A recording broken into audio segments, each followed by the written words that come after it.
So guys, tag-ulan na naman. Syempre, madulas ang kalsada. Ako para sa akin, isa sa mga pinaka-importanting parte ng motor ay yung gulong natin. So sa video na ito, pupunta tayo ng Shotty Motorcycle Parts and Accessories para magpalit ng gulong. So may 5 pala tayong gulong na pagpipilian, pero isa lang ang pipiliin doon. Hahanap tayo ng mura, matibay, tsaka makapit na gulong sa mga pagpipilian natin. So tara, samahan niyo ako at magpapalit tayo ng gulong kay PCX 160. And so guys, we're here at Shotty Motorcycle Parts and Accessories. Tagal ko rin hindi bumalik dito. So ayan, ngayon at for today, magpapalit tayo ng gulong. Mamimili tayo ng gagamitin natin for today. So guys, ito nasa harap natin yung 5 gulong na pagpipilian natin. Napakadami po nito. Pero isa lang ang pipili natin para sa likod ni PCX na black natin. Kasi papakita ko lang sa inyo kung ano na itsura niya after 2 years and almost 16,000 na tinakbo. So yan guys, yung itsura ng gulong natin. Nakikita nyo naman, ang nipis na yan, halos kupod na talaga. Sobrang konti na lang yung linya na makikita nyo sa gitna.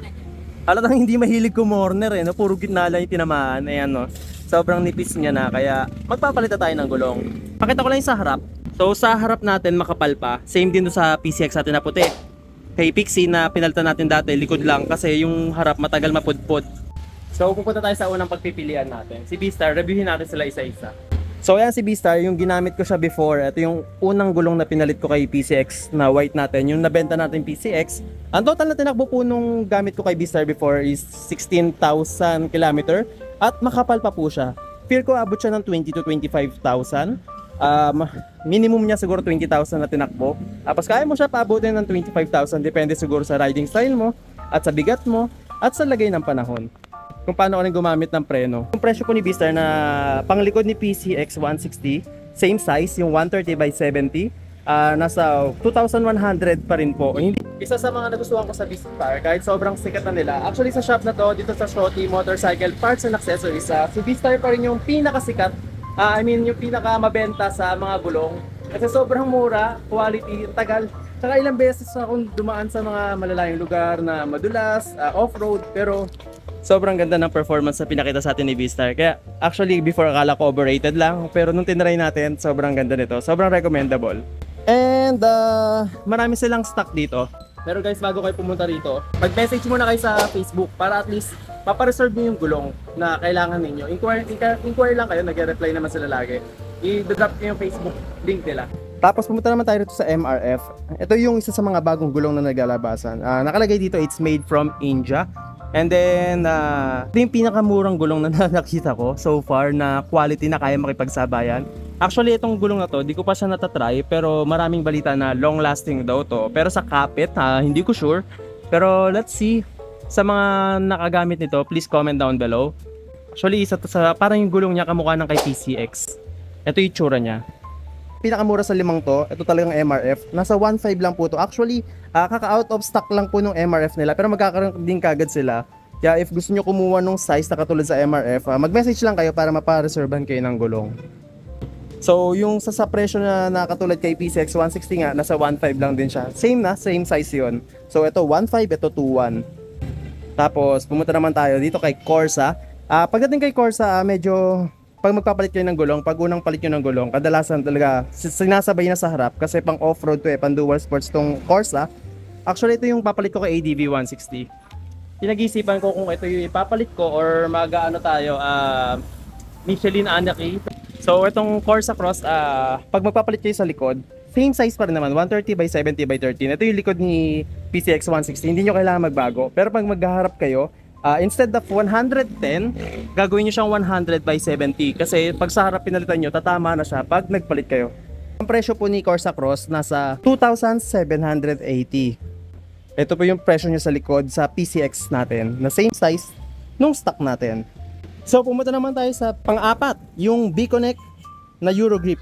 So ayan, same size sa PCX 160 natin. Actually, sobrang curious ako sa Eurogrip. Nung nagpalit ako ng B-Star, isa sa mga nagipag-kompetensya sa kanya ngayon sa market, itong Eurogrip. Parang halos sabay sila nilabas. Tapos ang dami ko nakikita sa kalsada na ganito yung treadings ng gulong.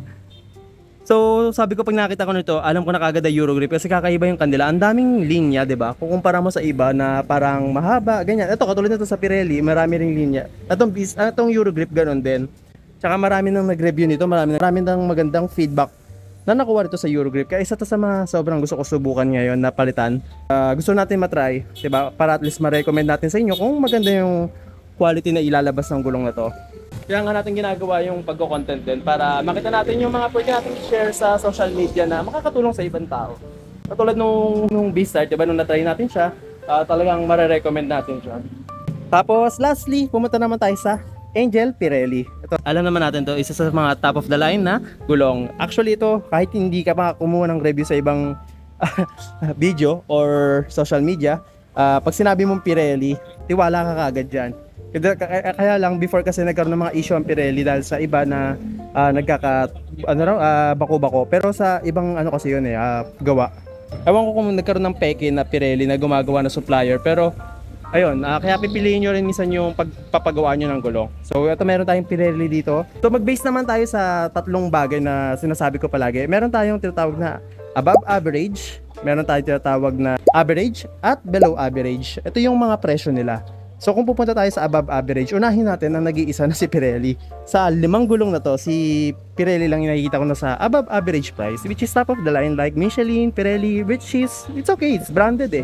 Kung babayaran nyo naman, makukuha nyo rin doon sa bibilin ninyo, diba? Kung may budget kayo, kung may budget ako, diba? Pirelli. Pero since matipid tayong tao, hindi siyempre hard-earned money natin yon, doon tayo sa kayang makipagsabayan, tapos hindi naman ganun kamahal, diba? So ito, para sa akin si Angel Pirelli nasa above average. Si B-Connect naman nasa Eurogrip, nasa average price. Kasi around 2.8, ganyan, diba? Medyo almost there na magmahal ka. Tapos meron din naman tayong Corsa Cross. Ito actually, they're both on the same line para sa akin na average price. Ang Corsa Cross natin nasa 1,780 pesos, diba? It's between average na eh.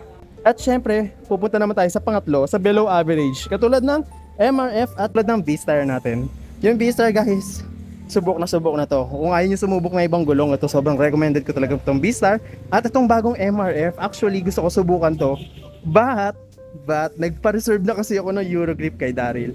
So sa mga magpapa-reserve pala ng Eurogrip, i-message nyo muna sila kasi kumukuha sila ng same stock size na kailangan ninyo. Dumadirect sila sa supplier. So para i-message nyo muna sila sa Facebook, tapos hingin nyo yung tamang size. And then ihanapan naman nila kagad kayo, tapos i-message kayo pag nakuha na nila yung size na gusto ninyo. So kaya, pero itong MRF, promise pa kapag napudpud na yung Eurogrip natin, itong MRF yung ipalit ko. So yun, mabilisan lang. Ito, above average, average, average, below average, and below average ulit. So yan yung mga presyuhan nila rito. So ang ipapakabit natin ngayon si Eurogrip. Sana si Eurogrip magtagal siya. Actually hindi ko pa agad siya mare-review since gagawin ko pa lang siya. Ipapakabit pa lang natin siya. Pero sa comment natin, siguro after 3 weeks, 4 weeks, kasi puro ride naman gagawin ko, ilalagay ko yung review sa Eurogrip. Saka para pag na-break in na natin yung gulong, kasi bago pa eh. Hindi kagad natin mare-review to. So ito, ipapakabit na natin tong Eurogrip. Ito sir, papakabit ko na. So guys, pag nagpakabit pala kayo ng gulong dito, free sealant. Free sealant sila rito. Magkano rin ng sealant, 'di ba? Tapos silipin natin kasi yung sa ADV 160 ko. PCX 160. Actually hindi ko PCX 160 to sa tatay ko to. Ayan. 2 years na po yung motor na yan. 2 years na rin yung sealant sa loob. 2 years mahigit na rin yung gulong. So, titignan natin kung ano itsura ng coolant after 2 years. More than 2 years. Tignan natin na sa loob. Sabi kasi na expired daw ang coolant eh. So yan, titignan natin. Napaka-importante pa naman ng coolant, lalo na pag mahilig ka mag-long drive tapos mas taka sa daan, 'di ba? Sorry, sealant pala. Sealant pala, coolant ako ng coolant. Yung sealant, 'di ba? Napaka-importante na sealant. So tapos huwag kayong mag-alala, may machine naman sila rito, pambukas ng gulong ninyo. So hindi magagasgasan yung mga mamahaling mugs ninyo. Tapos ito may iba silang binebenta rito, may mga mugs sila rito, and then yan, mga filter, langis din sila. Ayan.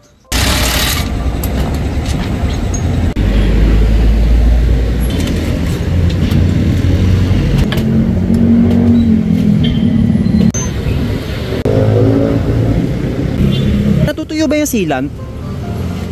Depende po kasi sa sealant yun. Yung sa itong sa PCX nating nauna. Hindi naman, no? Pero kailangan every 6 months palitan. Every 6 months talaga palitan. So Hindi mamahay yung sealant sa month. So guys, sabi ni Kuya, every 6 months daw kailangan palitan yung sealant para Hindi mamahay yung yung sealant sa month. Pati kinakain yung mat. Ah, okay. Para daw hindi mama yung sealant sa mags. Paano papalitan pala yung sealant? Tabak na sin talaga. Ano po ulit, Philippines. Magkano labor sa ganon? Bayad sa ganon? Pangkarap ito po. 250? Pag parehas papalitan? Opo. Record lang po yun. Labor lang yon.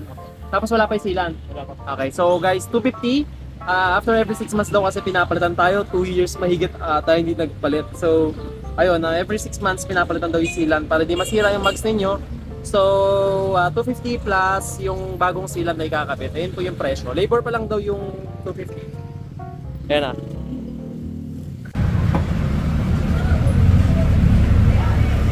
So grabe na, excite na ako i-long ride din to si PCX 160. Gusto ko matry yung Eurogrip sa malayuan talaga sa mga off-road, sa mga madudulas, sa ulan, para mabigyan natin ng magandang review. So after nung Pangasinan ride, since ADB 160 gagamitin natin doon, baka sa next ride after nun, gamitin natin si PCX 160. Papakondisyon ko lang to, since bago naman na yung gulong natin, ayan, para ma-review natin siya, diba? Kaya nakakamiss din gumamit ng PCX sa malayuan talaga eh. Ito kasi ginagamit ko si PCX 160 pag nag-joyride ako or nag-aangkas. Ito yung pangmalakasan natin. Kaya kailangan ko rin sa kanya talaga yung makapit na gulong. Kasi alam nyo naman, pag tagulan, di ba? Kawawa rin yung pasahero nyo pag nadulas kayo tapos maaksidente. Kahit sabihin nilang may insurance pa yun, di ba? Kahit di ko na gamitin yung kanila na insurance, ayoko maka-aksidente. Kaya napaka-importante po talaga na nagpapalit tayo ng gulong. Sa mga mini-maintain sa motor, actually yung gulong para sa akin yung pinaka-importante kasi dito hawak nito yung buhay nyo. Kumpara sa mga upgrade pampabilis, accessories, gulong talaga yung pinaka-iniingatan natin. Sa mga nagtatanong bakit di ako nag-upsize ng gulong kasi gusto ko yung performance niya pag kumu-corner kayo, ganun pa rin yung handling niya kasi bumibigat yung handling niya pa nag-upsize kayo ng gulong tsaka yung gas consumption, mas mahirap.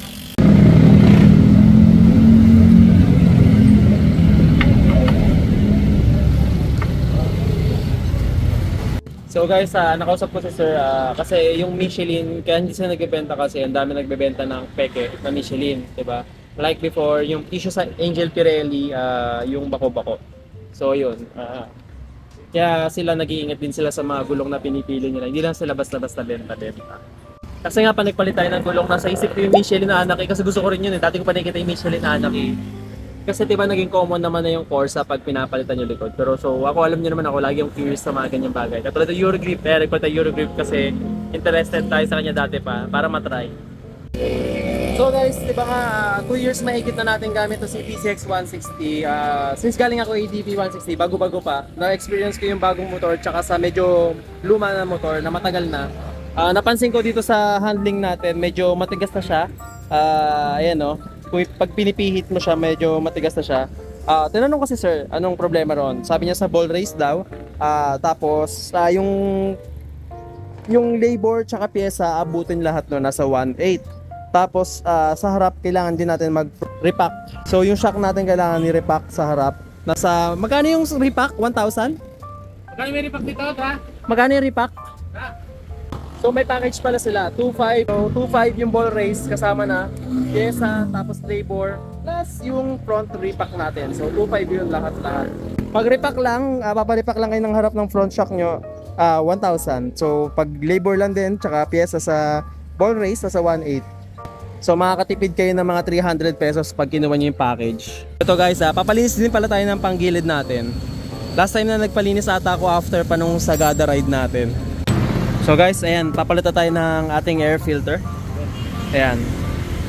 So ayan guys, air filter, magpapalitan tayo ng air filter natin. Nanigas na rin yung air filter natin eh. So ayan guys, saka 17 grams na bora tayo dyan. Tapos 1,000 RPM sa center spring. So guys, sa mga hindi po nakakaalam, bago ko makalimutan, ito guys, ito yung indicator na magpapalit na kayo ng gulong. Nakikita niyo nasa gitna, yung line na yan. Pag ayan naabutan na, yan, pag yan naabutan na, kailangan nyo na magpalit ng gulong. Meron siya mga indicator dyan eh. So dyan po tayo nagbasehan. So papakita ko sa inyo yung nasa PCX 160. So ito yung sa PCX 160 natin. Hindi nyo na makikita yung indicator kasi hindi nyo na rin makikita yung linya. So gamit na gamit naman siya sa atin. Pero although sa ibang kakilala ko maabot ng 20,000, 30,000, tayo 16,000 lang. Mga nagtatanong pala, naka group bell tayo. Ayan. Tapos ito yung lining natin, makapal pa naman.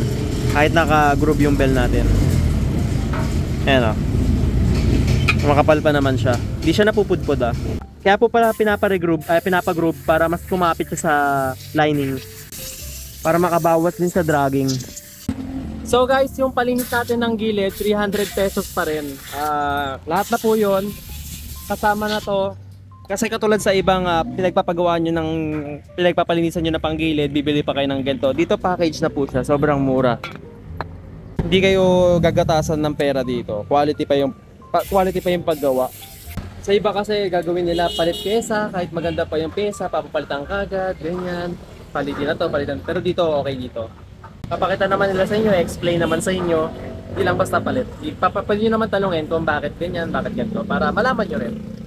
Kasi dagdag kaalaman din yun. So guys, ayan, magpapalit tayo ng air filter. Pag kailangan nyo na magpalit ng air filter, hindi nyo naman kailangan bumili sa labas. Meron naman sila dito. So ito yung luma, ito yung bago. Ang layo ng diferensya. Pero actually normally kung hindi pa sobrang itim nito, hindi pa siya sobrang tigas, papabuga ko lang yan eh. So guys, ito pala yung Shotty Motorcycle Parts and Accessories. Makikita nyo siya sa 10th Avenue. Tapos ayan o, Nudarata Street. And then banda ron lang po yung SEC, yung mga bilihan ng mga top box, bilihan ng accessories. Andun yung main branch nila sa Caloocan. So if gusto nyo dumaan doon, tapos kailangan nyo rin magpa-maintenance, sabay nyo na, pwede kayo dumaan dito. Open sila from 9 AM. Hanggang anong oras kayo? 9 AM hanggang? 9 AM to 7 PM. Sunday hanggang 5. So nag-isip nga ako kung dadaan ako na SEC, parang gusto ko magtitingin eh. Kaso baka mapagastos tayo nga eh. Tingin lang. Honda Airblade dito. Ito yung pinaka first motorcycle ko. Uy, naka-Corsa. Ayan o, katulad o. Ang galing o. Ginawa niyang Corsa yung gulong. Ayan yung motor natin dati. So magbabayad na tayo kay Da. Dito pa yung stickers natin na version 1 tsaka version 2. Ito yung version 1. Ito yung version 2. Mag-iwan tayo ng stickers. So guys, sa mga pupunta pala dito sa shop, lahat naman na binibenta nila ritong gulong, SRP. Pero sabihin nyo na napanood nyo sa channel ko, tapos kay Sir MJL, bibigyan nila kayo ng discount. Hingin na rin kayo ng stickers ko. Mag-iwan tayo ng stickers dito. So stickers, mag-iwan tayo. Hingin nyo lang kay Aisel, yan. So, dito ko na tatapusin yung content natin for today sa gulong. Comment lang kayo sa mga comments nyo kung ano yung masasabi nyo sa ginawa natin pagpalit ng gulong. And then, yun nga. Ulitin ko lang, hingi lang kayo ng stickers dito, nag-iwan ako sa kanila. Tapos sabihin nyo lang na napanood nyo sa channel natin tong video na to. Pag magpapapalit kayo ng gulong para makakuha kayo ng discount. So yun lang guys, sana na-enjoy nyo tong content na to and see you on the next ride. Bye bye!